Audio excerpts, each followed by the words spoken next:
تیسرا اختلاف ہوتا ہے جو اجتہادی اختلاف. مفتیوں کے درمیان اختلاف ہو گیا، ایک مفتی نے یہ فتویٰ دے دیا، دوسرے مفتی نے دوسرا فتویٰ دے دیا. یہ اختلاف چلا آتا ہے شروع سے، صحابہ کرام کے زمانے سے، ائمہ مجتہدین کے زمانے سے. ان کے بعد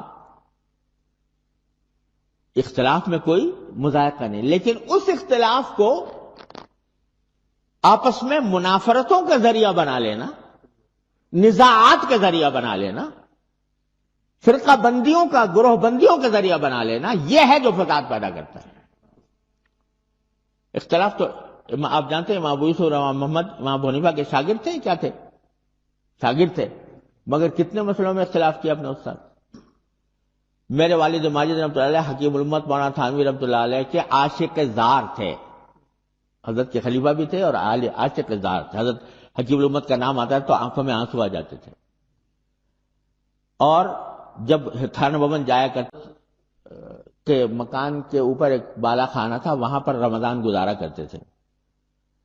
تو ہمارے بہن بھائی بتاتے ہیں، میں تو چھوٹا تھا، لیکن میرے بہن بھائی بتاتے ہیں کہ اس طرح قدموں کی چاپ سنائی نہ دے، ننگے پاؤں چلتے تھے.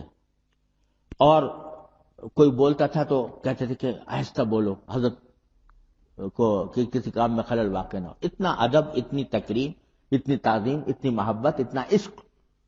مگر فقہی مسئلوں میں اختلاف کر گئے. ایک مسئلہ چھپا ہوا ہے کہ حضرت تھانوی رحمۃ اللہ علیہ کی رائے کچھ اور تھی، حضرت والد صاحب کی رائے کچھ اور تھی. ان کا فتویٰ اور تھا، ان کا فتویٰ اور تھا. اور دونوں حضرت نے بلایا حضرت تھانوی رحمۃ اللہ علیہ کہ بھائی مل کر بات کر کے دیکھ لو. تو باتیں بھی کی. آخر میں فرمایا بھائی تم بھی جو بات کہہ رہے ہو وہ بھی بہرحال دلائل پر مبنی ہے، میں جو کہہ رہا ہوں وہ بھی دلائل پر مبنی ہے، لیکن میں کیا کروں، تمہاری بات پر مجھے بھروسہ نہیں ہو رہا، اور لہٰذا تم اپنے فتوے پر رہو اور میں اپنے فتوے پر رہتا ہوں. مستفتی کو اختیار دے دو کہ وہ جس کے فتوے میں چاہے عمل کر لے. یہ چھپی ہوئی ہے، جواہر الفقہ میں چھپا ہوا ہے وہ فتویٰ، جس میں حضرت والد صاحب نے حضرت حکیم الامت مولانا ثانوی رحمۃ اللہ علیہ سے اختلاف کیا. باہمی گفتگو ہوئی، گفتگو کے باوجود اختلاف باقی رہا. یہ اجتہادی